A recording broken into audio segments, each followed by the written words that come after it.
श्री हनुमान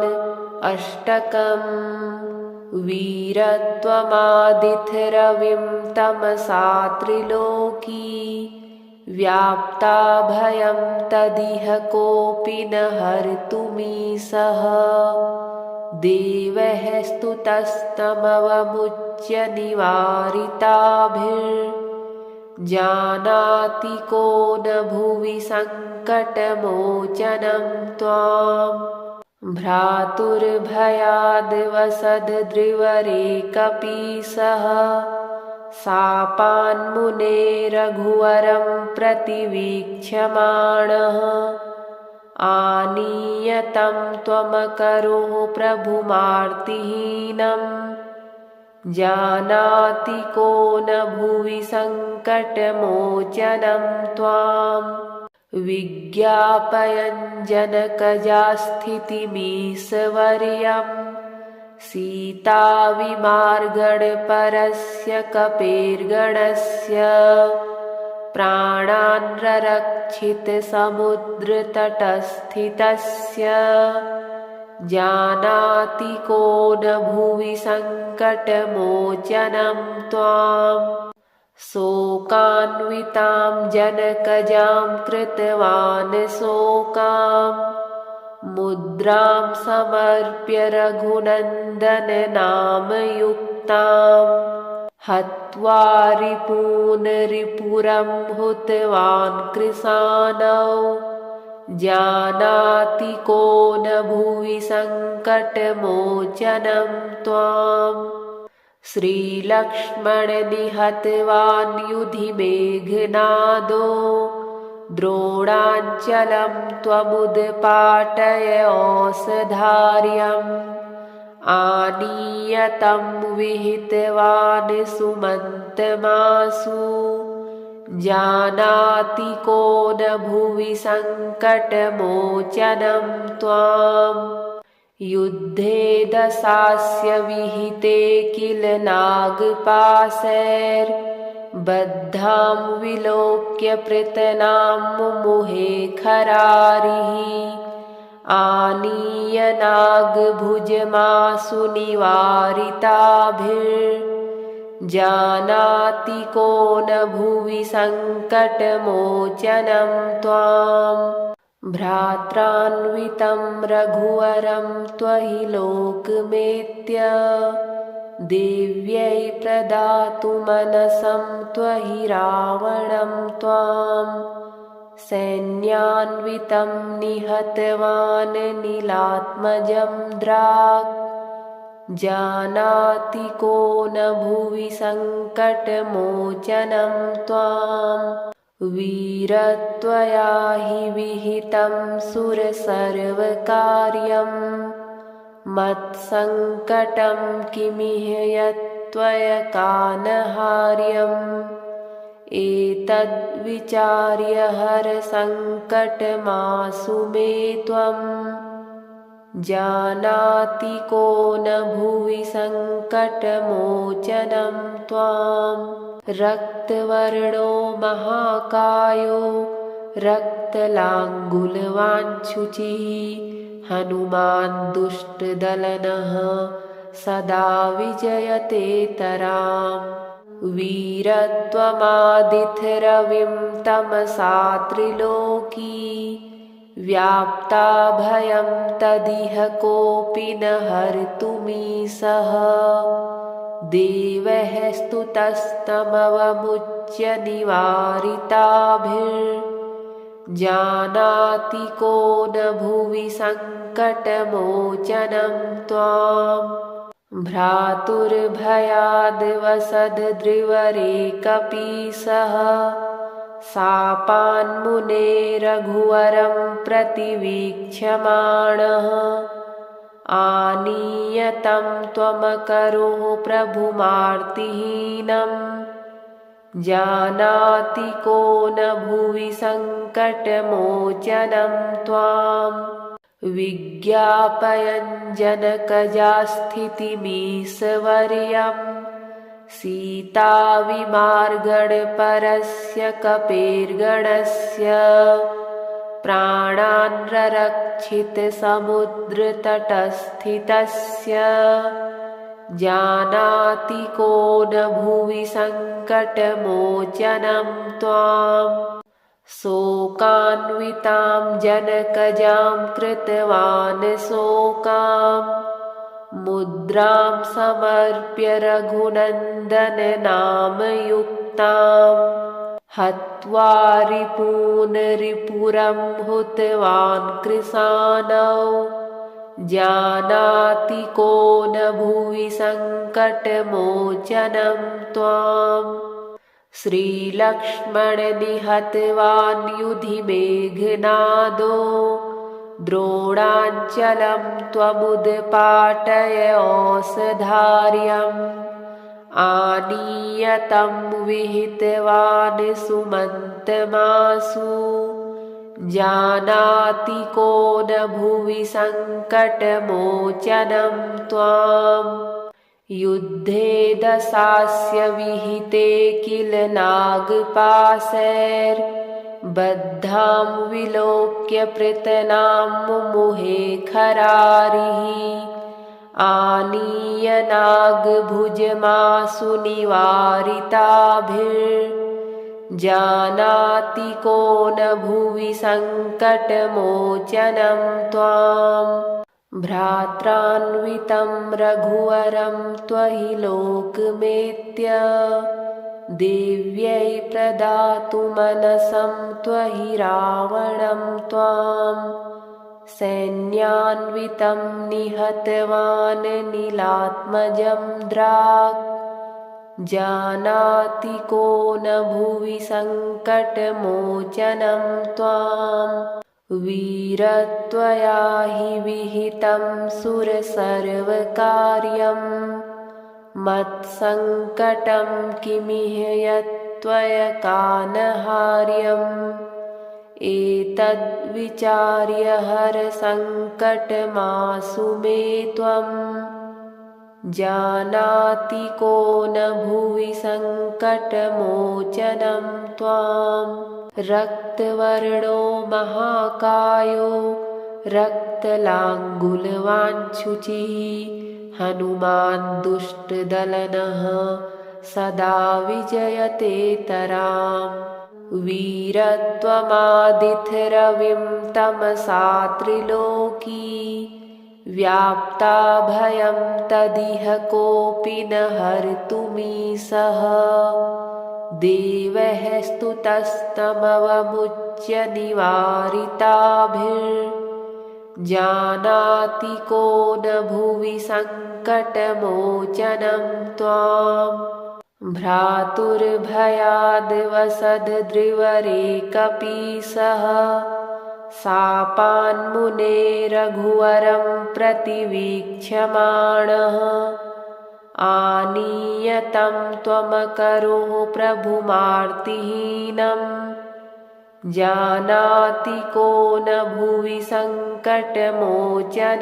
त्वाम् विज्ञापयन् जनकजास्थितिमीशवर्यं सीताविमार्गणपरस्य कपेर्गणस्य प्राणान् ररक्षितसमुद्रतटस्थितस्य जानाति को न भुवि सङ्कटमोचनं त्वाम् शोकान्वितां जनकजां कृतवान् शोकाम् मुद्रां समर्प्य रघुनन्दननामयुक्ताम् हत्वा रिपून् रिपुरं हुतवान् कृशानौ जानाति को न भुवि सङ्कटमोचनं त्वाम्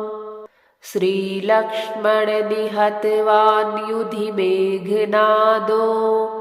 द्रोणाञ्चलं त्वमुत्पाटय औषधार्यम् आनीय तं विहितवान् सुमन्तमासु जानाति को न भुवि सङ्कटमोचनं त्वाम् युद्धे दशास्य विहिते किल नागपाशैर्बद्धां विलोक्य पृतनां मुमुहे खरारिः आनीय नागभुजमासु निवारिताभिर्जानाति को न भुवि सङ्कटमोचनं त्वाम् भ्रात्रान्वितं रघुवरं त्वहि लोकमेत्य देव्यै प्रदातुमनसं त्वहि रावणं त्वां सैन्यान्वितं निहतवान् नीलात्मजं द्राक् जानाति को न भुवि सङ्कटमोचनं त्वाम् वीरत्वया हि विहितं सुरसर्वकार्यं मत्सङ्कटं किमिह यत्त्वयकानहार्यम् एतद्विचार्य हरसङ्कटमासु मे त्वं जानाति को न भुवि सङ्कटमोचनं त्वाम् रक्तवर्णो महाकायो रक्तलाङ्गुलवाञ्छुचिः हनुमान् दुष्टदलनः सदा विजयते तराम् वीरत्वमादिथरविं तमसा त्रिलोकी व्याप्ता भयं तदिह कोऽपि न हर्तुमीसः देवः स्तुतस्तमवमुच्य निवारिताभिर्जानाति को न भुवि सङ्कटमोचनं त्वाम् भ्रातुर्भयाद्वसद्द्रिवरे कपीसः शापान्मुने रघुवरं प्रतिवीक्ष्यमाणः आनीयतं त्वमकरो प्रभुमार्तिहीनं जानाति को न भुवि सङ्कटमोचनं त्वाम् विज्ञापयन् जनकजास्थितिमीशवर्यं सीताविमार्गणपरस्य कपेर्गणस्य प्राणान् ररक्षितसमुद्रतटस्थितस्य जानाति को न भुवि सङ्कटमोचनं त्वाम् शोकान्वितां जनकजां कृतवान् शोकां मुद्रां समर्प्य रघुनन्दननामयुक्तां हत्वा रिपून् रिपुरं हुतवान् कृशानौ जानाति को न भुवि सङ्कटमोचनं त्वाम् श्रीलक्ष्मणनिहतवान् युधि मेघनादो द्रोणाञ्चलं त्वमुत्पाटय औषधार्यम् आनीय तं विहितवान् सुमन्तमासु जानाति को न भुवि सङ्कटमोचनं त्वाम् युद्धे दशास्य विहिते किल नागपाशैर्बद्धां विलोक्य पृतनां मुमुहे खरारिः आनीय नागभुजमासु निवारिताभिर्जानाति को न भुवि सङ्कटमोचनं त्वाम् भ्रात्रान्वितं रघुवरं त्वहि लोकमेत्य देव्यै प्रदातुमनसं त्वहि रावणं त्वां सैन्यान्वितं निहतवान् नीलात्मजं द्राक् जानाति को न भुवि सङ्कटमोचनं त्वाम् वीरत्वया हि विहितं सुरसर्वकार्यं मत्सङ्कटं किमिह यत्त्वयकानहार्यम् एतद्विचार्य हरसङ्कटमासु मे त्वं जानाति को न भुवि सङ्कटमोचनं त्वां रक्तवर्णो महाकायो रक्तलाङ्गुलवाञ्छुचिः हनुमान् दुष्टदलनः सदा विजयते तराम् वीरत्वमादित्यरविं तमसा त्रिलोकी व्याप्ता भयं तदिह कोऽपि न हर्तुमीसः देवैः स्तुतस्तमवमुच्य निवारिताभिर्जानाति को न भुवि सङ्कटमोचनं त्वाम् भ्रातुर्भयाद्वसद्द्रिवरे कपीसः शापान्मुने रघुवरं प्रतिवीक्ष्यमाणः आनीयतं त्वमकरो प्रभुमार्तिहीनं जानाति को न भुवि सङ्कटमोचनं त्वाम् विज्ञापयन् जनकजास्थितिमीशवर्यं सीताविमार्गणपरस्य कपेर्गणस्य प्राणान् ररक्षितसमुद्रतटस्थितस्य जानाति को न भुवि सङ्कटमोचनं त्वाम् शोकान्वितां जनकजां कृतवान् शोकां मुद्रां समर्प्य रघुनन्दननामयुक्तां हत्वा रिपून् रिपुरं हुतवान् कृशानौ जानाति को न भुवि सङ्कटमोचनं त्वाम् श्रीलक्ष्मणनिहतवान् युधि मेघनादो द्रोणाञ्चलं त्वमुत्पाटय औषधार्यम् आनीयतं विहितवान् सुमन्तमासु जानाति को न भुवि सङ्कटमोचनं त्वाम् युद्धे दशास्य विहिते किल नागपाशैर्बद्धां विलोक्य पृतनां मुमुहे खरारिः आनीय नागभुजमासु निवारिताभिर्जानाति को न भुवि सङ्कटमोचनं त्वाम् भ्रात्रान्वितं रघुवरं त्वहि लोकमेत्य देव्यै प्रदातु मनसं त्वहि रावणं त्वां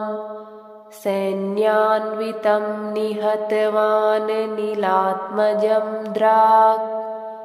जानाति को न भुवि सङ्कटमोचनं त्वाम् वीरत्वया हि विहितं सुरसर्वकार्यं मत्सङ्कटं किमिह यत्त्वयकानहार्यम् एतद्विचार्य हरसङ्कटमासु मे त्वं जानाति को न भुवि सङ्कटमोचनं त्वाम् रक्तवर्णो महाकायो रक्तलाङ्गुलवाञ्छुचिः हनुमान् दुष्टदलनः सदा विजयते तराम् वीरत्वमादित्यरविं तमसा त्रिलोकी व्याप्ता भयं तदिह कोऽपि न हर्तुमीसः देवैः स्तुतस्तमवमुच्य निवारिताभिर्जानाति को न भुवि सङ्कटमोचनं त्वाम् भ्रातुर्भयाद्वसद्द्रिवरे कपीसः शापान्मुने रघुवरं प्रतिवीक्ष्यमाणः आनीयतं त्वमकरोः प्रभुमार्तिहीनं जानाति को न भुवि सङ्कटमोचनं त्वां विज्ञापयन् जनकजास्थितिमीशवर्यम् सीताविमार्गणपरस्य कपेर्गणस्य प्राणान् ररक्षितसमुद्रतटस्थितस्य जानाति को न भुवि सङ्कटमोचनं त्वां शोकान्वितां जनकजां कृतवान् शोकाम् मुद्रां समर्प्य रघुनन्दननामयुक्तां हत्वा रिपून् रिपुरं हुतवान् कृशानौ जानाति को न भुवि सङ्कटमोचनं त्वां श्रीलक्ष्मणनिहतवान् युधि मेघनादो द्रोणाञ्चलं त्वमुत्पाटय औषधार्यम् आनीयतं विहितवान् सुमन्तमासु जानाति को न भुवि सङ्कटमोचनं त्वां युद्धे दशास्य विहिते किल नागपाशैर्बद्धां विलोक्य पृतनां मुमुहे खरारिः आनीय नागभुजमासु निवारिताभिर्जानाति को न भुवि सङ्कटमोचनं त्वां भ्रात्रान्वितं रघुवरं त्वहि लोकमेत्य देव्यै प्रदातु मनसं त्वहि रावणं त्वां सैन्यान्वितं निहतवान् नीलात्मजं द्राक् जानाति को न भुवि सङ्कटमोचनं त्वां वीरत्वया हि विहितं सुरसर्वकार्यं मत्सङ्कटं किमिह यत्त्वयकानहार्यम्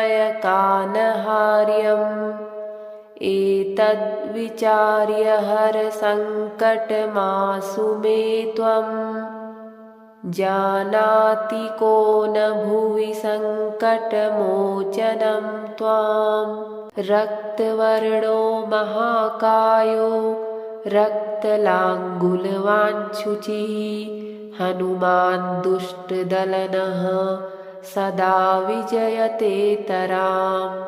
वीरत्वमादित्यरविं तमसा त्रिलोकी व्याप्ता भयं तदिह कोऽपि न हर्तुमीशः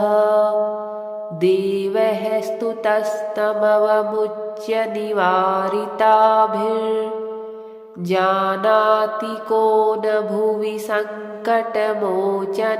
त्वाम् भ्रातुर्भयाद्वसद्द्रिवरे कपीशः शापान्मुने रघुवरं प्रतिवीक्ष्यमाणः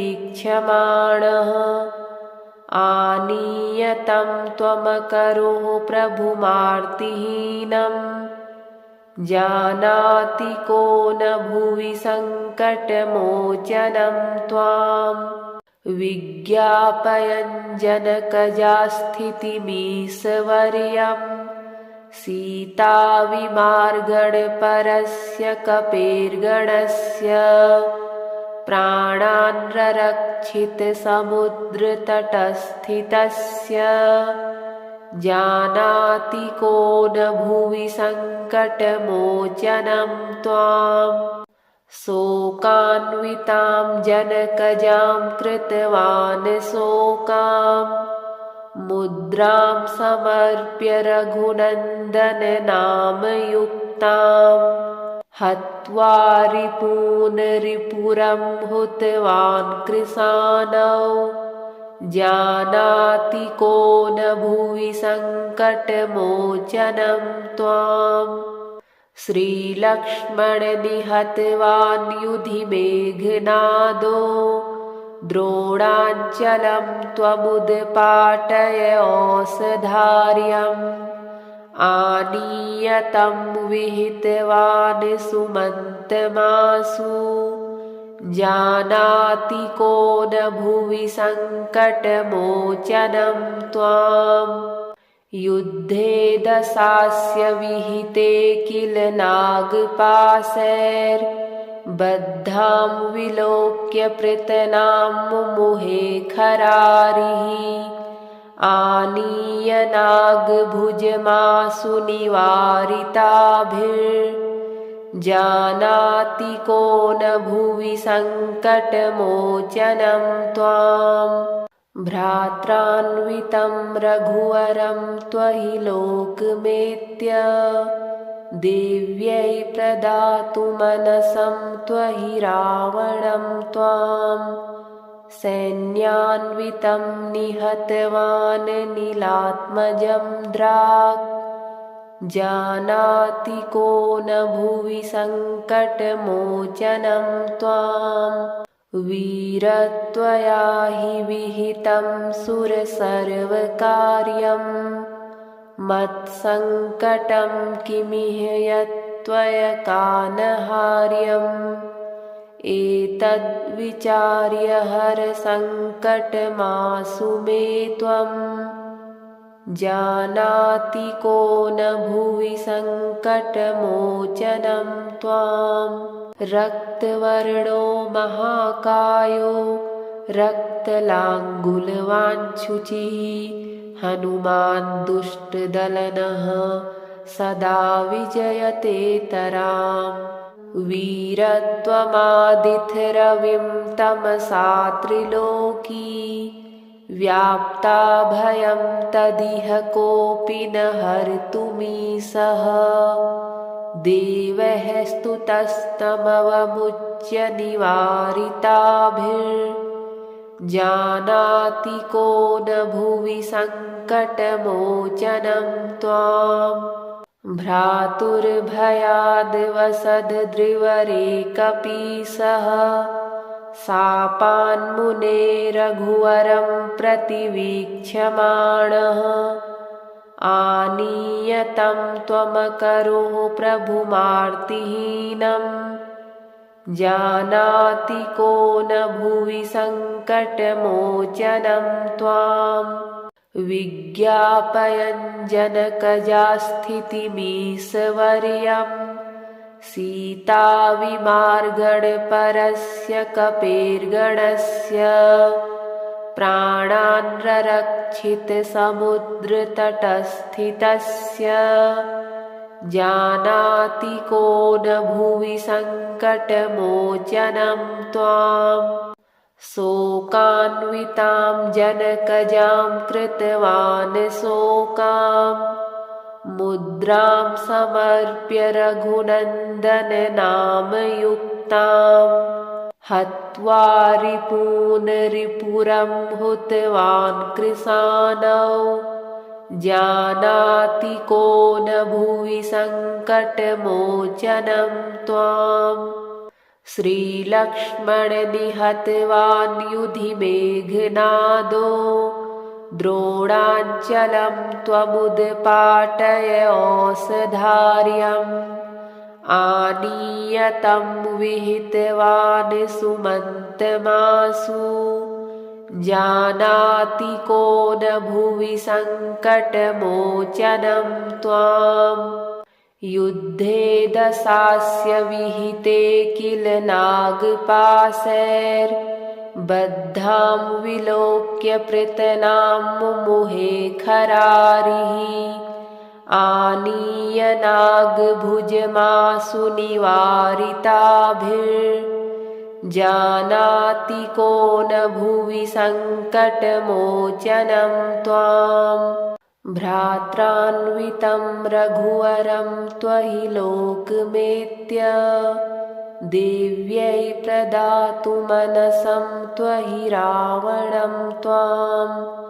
सैन्यान्वितं निहतवान् नीलात्मजं द्राक् जानाति को न भुवि सङ्कटमोचनं त्वां वीरत्वया हि विहितं सुरसर्वकार्यम् मत्सङ्कटं किमिह यत्त्वया कानहार्यम् एतद्विचार्य हरसङ्कटमासु मे त्वम् जानाति को न भुवि सङ्कटमोचनं त्वां रक्तवर्णो महाकायो रक्तलाङ्गुलवाञ्छुचिः हनुमान् दुष्टदलनः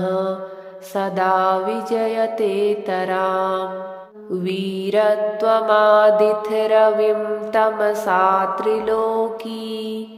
व्याप्ता भयं तदिह कोऽपि न हर्तुमीसः देवैः स्तुतस्तमवमुच्य निवारिताभिर्जानाति को न भुवि सङ्कटमोचनं त्वाम् भ्रातुर्भयाद्वसद्द्रिवरे कपीसः शापान्मुने रघुवरं प्रतिवीक्ष्यमाणः आनीयतं त्वमकरो प्रभुमार्तिहीनं जानाति को न भुवि सङ्कटमोचनं त्वाम् विज्ञापयन् जनकजास्थितिमीशवर्यम् सीताविमार्गणपरस्य कपेर्गणस्य प्राणान् ररक्षितसमुद्रतटस्थितस्य जानाति को न भुवि सङ्कटमोचनं त्वाम् शोकान्वितां जनकजां कृतवान् शोकां मुद्रां समर्प्य रघुनन्दन नामयुक्तां हत्वा रिपून् रिपुरं हुतवान् कृशानौ जानाति को न भुवि सङ्कटमोचनं त्वाम् श्रीलक्ष्मण निहतवान् युधि मेघनादो द्रोणाञ्चलं त्वमुत्पाटय औषधार्यम् आनीय तं विहितवान् सुमन्तमासु जानाति को न भुवि सङ्कटमोचनं त्वाम् युद्धे दशास्य विहिते किल नागपाशैर्बद्धां विलोक्य पृतनां मुमुहे खरारिः आनीय नागभुजमासु निवारिताभिर्जानाति को न भुवि सङ्कटमोचनं त्वाम् भ्रात्रान्वितं रघुवरं त्वहि लोकमेत्य देव्यै प्रदातुमनसं त्वहि रावणं त्वां सैन्यान्वितं निहतवान् नीलात्मजं द्राक् जानाति को न भुवि सङ्कटमोचनं त्वाम् वीरत्वया हि विहितं सुरसर्वकार्यम् मत्सङ्कटं किमिह यत्त्वया कानहार्यम् एतद्विचार्य हरसङ्कटमासु मे त्वम् जानाति को न भुवि सङ्कटमोचनं त्वाम् रक्तवर्णो महाकायो रक्तलाङ्गुलवाञ्छुचिः हनुमान् दुष्टदलनः सदा विजयते तराम् वीरत्वमादित्यरविं तमसा त्रिलोकी व्याप्ता भयं तदिह कोऽपि न हर्तुमीसः देवैः स्तुतस्तमवमुच्य निवारिताभिर्जानाति जानाति को न भुवि सङ्कटमोचनं त्वाम् भ्रातुर्भयाद्वसद्द्रिवरे कपीसः शापान्मुने रघुवरं प्रतिवीक्ष्यमाणः आनीयतं त्वमकरो प्रभुमार्तिहीनम् जानाति को न भुवि सङ्कटमोचनं त्वाम् विज्ञापयन् जनकजास्थितिमीशवर्यम्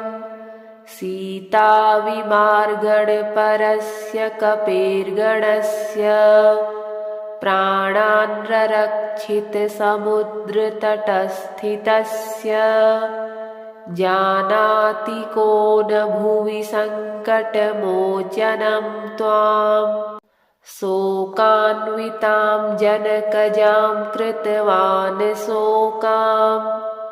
मुद्रां समर्प्य रघुनन्दन नामयुक्ताम् हत्वा रिपून् रिपुरं हुतवान् कृशानौ जानाति को न भुवि सङ्कटमोचनं त्वाम् श्रीलक्ष्मण निहतवान् युधि मेघनादो द्रोणाञ्चलं त्वमुत्पाटय औषधार्यम्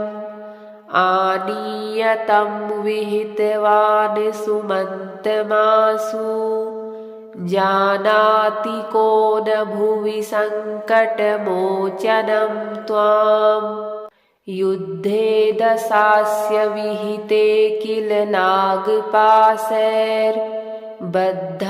विलोक्य पृतनां मुमुहे खरारिः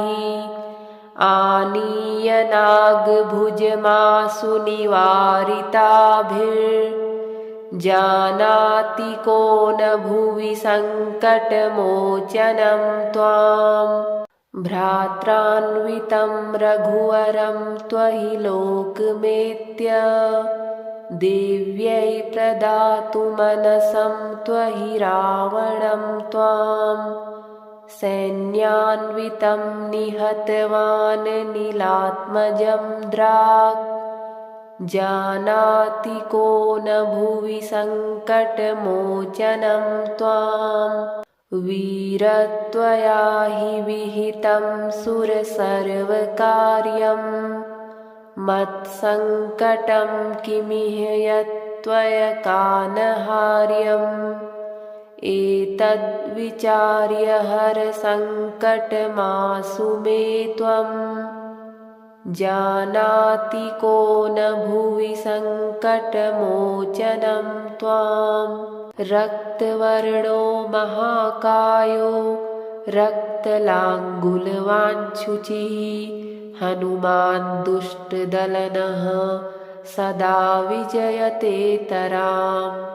वीरत्वमादित्यरविं तमसा त्रिलोकी व्याप्ता भयं तदिह कोऽपि न हर्तुमीशः देवः स्तुतस्तमवमुच्य निवारिताभिर्जानाति को न भुवि सङ्कटमोचनं त्वाम् भ्रातुर्भयाद्वसद्द्रिवरे कपीसः शापान्मुने रघुवरं प्रतिवीक्ष्यमाणः आनीय तं त्वमकरो प्रभुमार्तिहीनम् जानाति को न भुवि सङ्कटमोचनं त्वाम् विज्ञापयन् जनकजास्थितिमीशवर्यम् सीताविमार्गणपरस्य कपेर्गणस्य प्राणान् ररक्षितसमुद्रतटस्थितस्य जानाति को न भुवि सङ्कटमोचनं त्वाम् शोकान्वितां जनकजां कृतवान् शोकाम् मुद्रां समर्प्य रघुनन्दन नामयुक्ताम् हत्वा रिपून् रिपुरं हुतवान् कृशानौ जानाति को न भुवि सङ्कटमोचनं त्वाम् श्रीलक्ष्मणनिहतवान् युधि मेघनादो द्रोणाञ्चलं त्वमुद्पाटय औषधार्यम् आनीय तं विहितवान् सुमन्तमासु जानाति को न भुवि सङ्कटमोचनं त्वाम् युद्धे दशास्य विहिते किल नागपाशैर्बद्धां विलोक्य पृतनां मुमुहे खरारिः आनीय नागभुजमासु निवारिताभिर्जानाति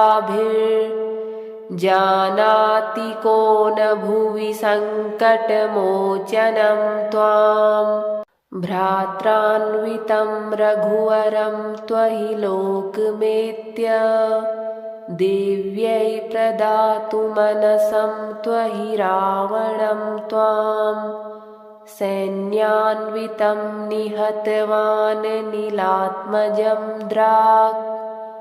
जानाति को न भुवि सङ्कटमोचनं त्वाम् वीरत्वया हि विहितं सुरसर्वकार्यं मत्सङ्कटं किमिह यत्त्वयकानहार्यम् एतद्विचार्य हरसङ्कटमासु मे त्वं जानाति को न भुवि सङ्कटमोचनं त्वाम् रक्तवर्णो महाकायो रक्तलाङ्गुलवाञ्छुचिः हनुमान् दुष्टदलनः सदा विजयते तराम्।